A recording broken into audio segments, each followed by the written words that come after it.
Welcome, fellow dreamers. Welcome to Northland Homestead.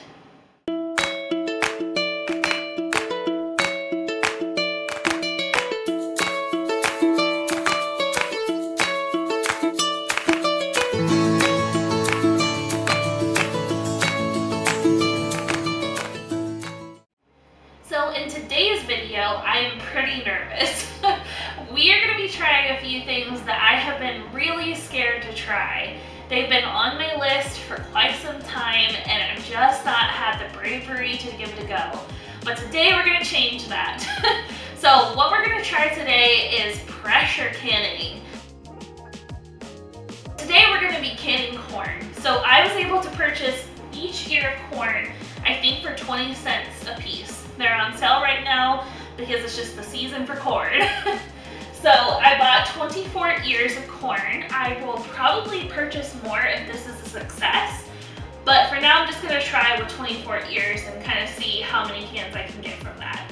Now, I love corn, and canned corn is something that I rely on pretty heavily at dinner time. I just think it's a really quick and easy way to get a nice vegetable in our diet at dinner time, and it's just absolutely delicious. It's by far my favorite vegetable. So it's something I rely on pretty often. So I would love to be able to get to the point where I can can my own and rely on that instead of relying on the grocery store. Now, I'm sure many of you have done this for years and it's not an issue at all for you, and you probably are surprised that I'm so nervous to try it, but I am. It's just a little bit intimidating not knowing, like, okay, is my altitude a problem? What's the PSI that I need to can these at? And how do I, monitor this? It's a new thing, and when you are about to try something new, it can be a little daunting. But I'm gonna try and just see how this goes. And worst comes to worst, it all is inedible, and I'm out $4 or something like that. So it's really not that big of a deal. I just need to wrap my brain around it and give it a real try.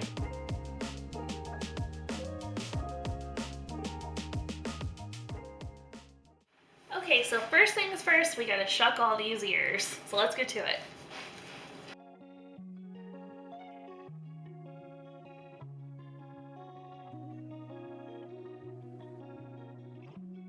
So I've got this basket full of all of the shucked husks.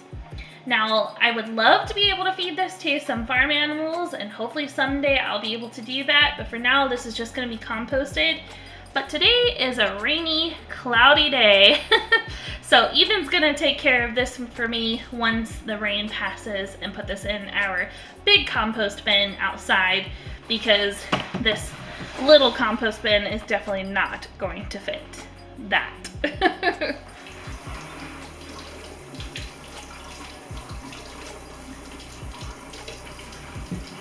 Alright, so I'm going to be blanching this corn. Now, I've heard conflicting information about blanching the corn. Some people swear by it and say that that is what gives it the right texture and the right crunch to the corn when it's in long-term storage, is if you blanch it first.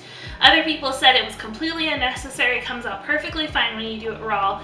But I figure better be safe than sorry, so I'm gonna go ahead and blanch the corn first before I actually put it in the jars for canning. I'm using my water bath canner to blanch my corn, just because it's a big enough pot to handle all of these. And close the lid and set the timer for 3 minutes. And I've already got my ice bath prepared. Alright, our timer is going off. So let's get these corn in an ice bath.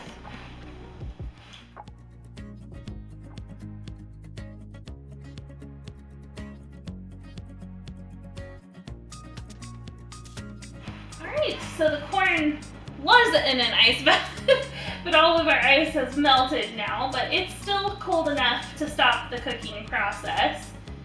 So now that these are nice and cool, I'll go ahead and shave the kernels off. I learned a few tricks of the trade, and one of them is to put a smaller bowl upside down like this while you're shaving off the kernels. It gives you a support so that it's easier for you to actually shave the kernels off right into the bowl. So I'm gonna give this a try.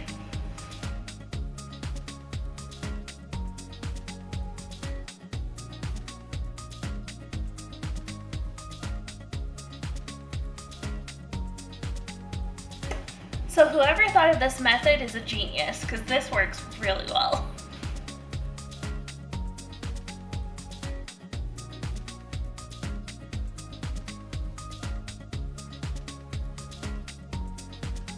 Alright, so we've got all of our corn shaved off of the husks, and now we're going to put them into our jars. So in the jar, before we add the corn, we're going to put half a teaspoon of pickling salt or canning salt. Now it's important that you use this specific kind of salt, because if you use iodized salt, it will change the color of the food that you put in there.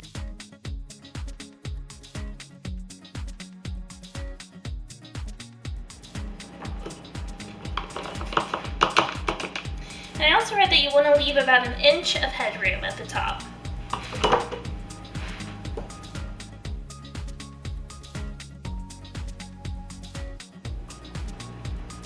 I will say that this method was really great for the actual cutting process, but it's definitely getting in my way now, so that part I don't love. I still think ultimately it's worth it, but just something to note.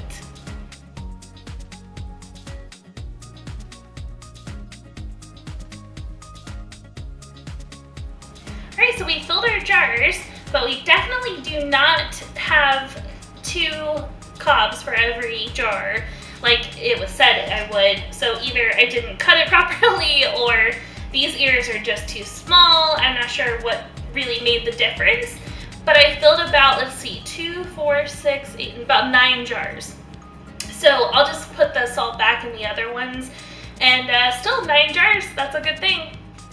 Okay, I'm just gonna get some vinegar on my rag and go ahead and wipe the tops of my jars to make sure that I get a clean and proper seal.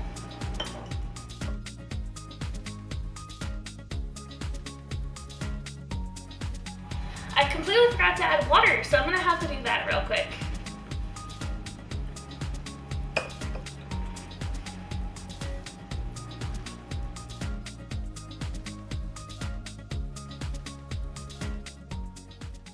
Okay guys, we've come to the part where I'm a little nervous. It's time to actually use the pressure canner.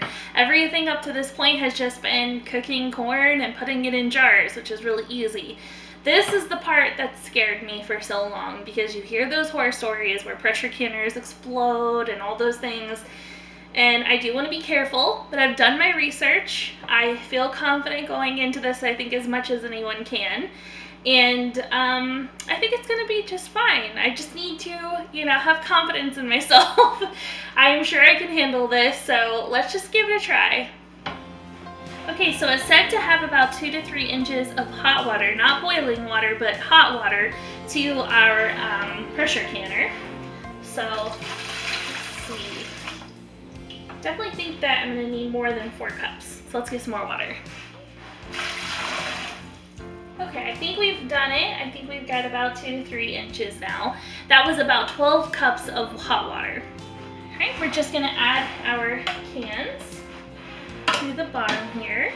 Okay, and we actually didn't need to use another rack because all of them fit on the bottom, so that's good. All right, here we go.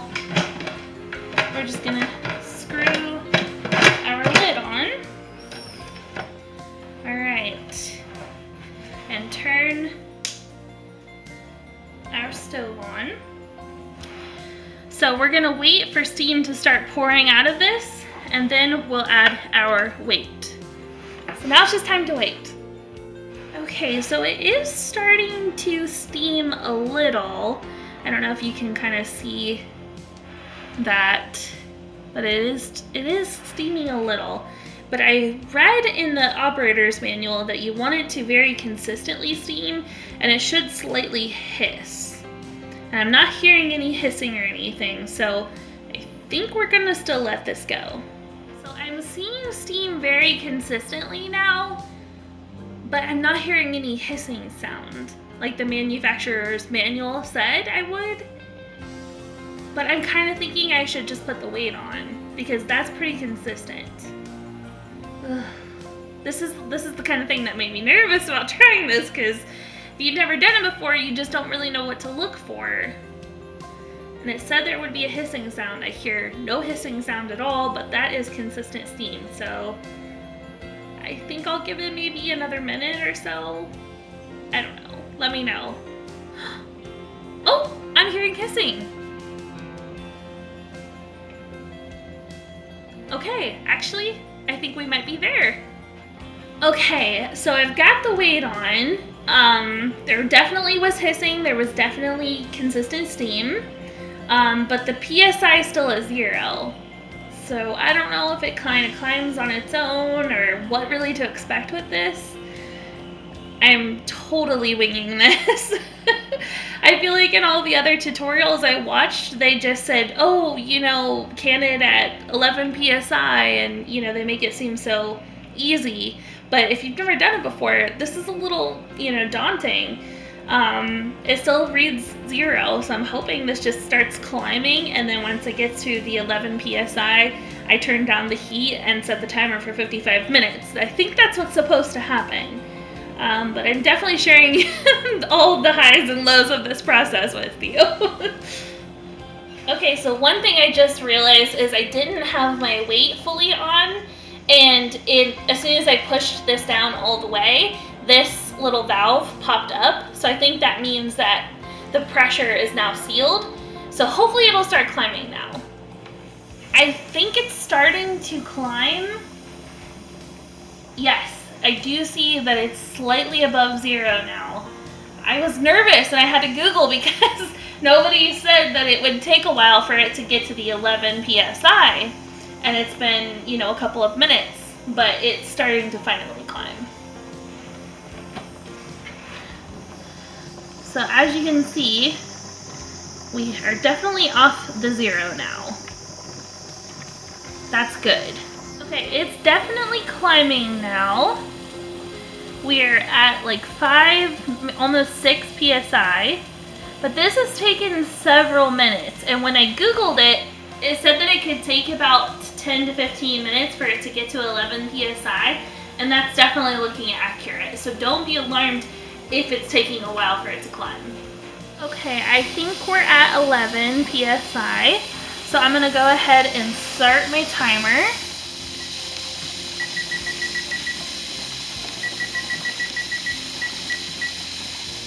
Okay.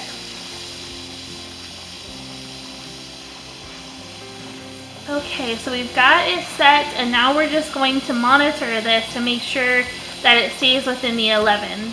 When I did my research, they said it's okay for it to get a little bit above that 11 PSI, but it can never go below that, or else you have to start over. So I'm just going to monitor this carefully, and if it stays within that 15 to 11 PSI, we're good. But if it starts to go too high, I have to adjust the heat. So I'm just going to monitor this and make sure we stay near that 11. Now that it's reached the 11 PSI, we have a lot more activity near the weight. As you can see, it's rocking a lot and hissing more. I think it's helping to regulate that PSI and keep it at the 11 mark. So that's good to note. I will say that this has been pretty nerve-wracking, and I'm definitely still a little surprised, I guess, by the activity of the pressure canner, and just really, you know, hoping I'm doing everything right. But I think it's been pretty much exactly what they said it would be, and yeah, I don't think it's been too complicated, so I'm proud of myself for pushing through. But definitely keep a close eye on it from this point on, because I know that it's really important that it maintains that PSI. Okay, I don't know if you can hear me over this crazy pressure canner, but I keep checking on it. It's already been about 15 minutes or so, and it's still staying right at that like 11 to 12 range of PSI, which they said is perfectly fine. This is just doing all the work for me to make sure that this is regulated, so I'm really glad to see that, because I was nervous about like how much do I need to turn down the heat source, or you know, how much monitoring do I really need to do. And I still would recommend that you keep an eye on it, but thankfully so far, every time I've looked, it's been perfectly where it's meant to be. And this is just releasing some of that heat and keeping it right where it needs to be. So this sounds a little crazy. So, you know, don't be scared if you're hearing all of those hissings and things, because that's doing some work for you. All right, so our timer's going off. I turned off the heat source. And I'm just going to completely let this rest and not touch it at all. And you do not take the weight off. You don't touch anything. You just let it go and let it come down to 0.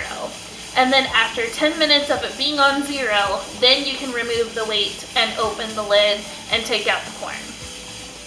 So I think this went pretty well. I didn't have to touch it at all. So I had it in my head that I would have to monitor this like crazy and have to adjust the temperature several times, turning it down, turning it up, and just have to really fuss over that PSI. But I actually didn't have to touch this at all. I set my timer to 55 minutes as soon as it reached that right PSI, and the weight did all the work for me, keeping it right in that nice range. So I never had to touch the heat at all.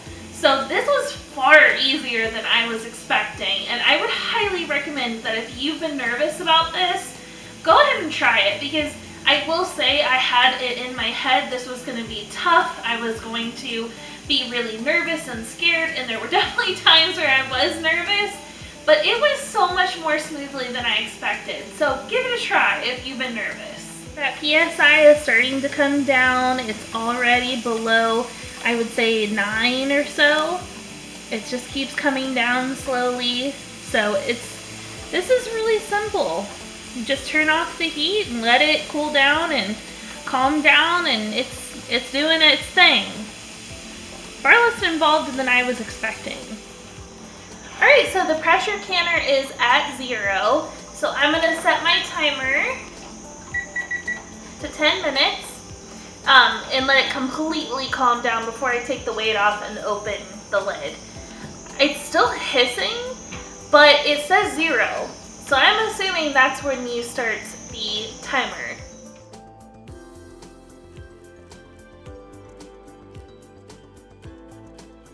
Okay, so the timer's going off, so I'm gonna go ahead and turn that off. And we're gonna go ahead and open our pressure canner and get the cans out. So the valve is open and everything seems good to go. So I'm going to go ahead and take the weight off. Okay, that is a little warm on the metal part, so be careful not to touch the metal part.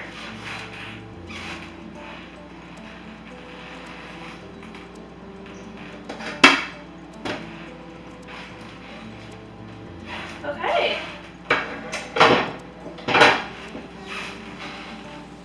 Amazing.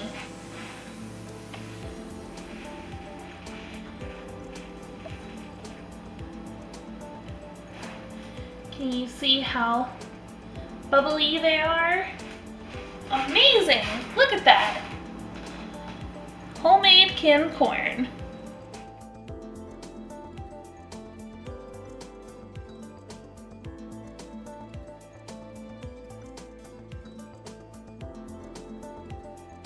So I had a lot of apprehension going into this project and obviously during it, as you could have seen. But honestly, I think next time I'm going to go into this feeling a lot more confident.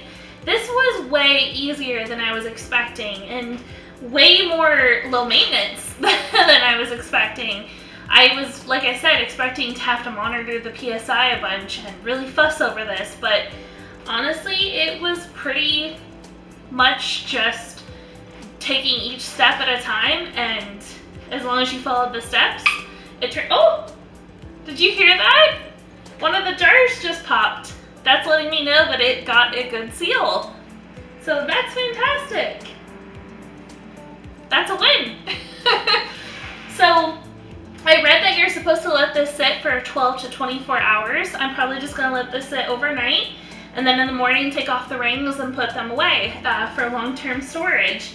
But I'm so excited. I have 9 jars of home canned corn. That's amazing. So yeah, this is really exciting. Thanks for coming along. I hope this inspired you if you are also feeling nervous to get in there, give it a try. I guarantee you can do this too. Also, I'm going to try to make my own sourdough starter. That's another thing that I've been really nervous to try. So make sure you follow, like, subscribe, and that will be coming up shortly. Thank you so much for joining us today. Please give this a try, check out our Instagram, and have a great day. Bye.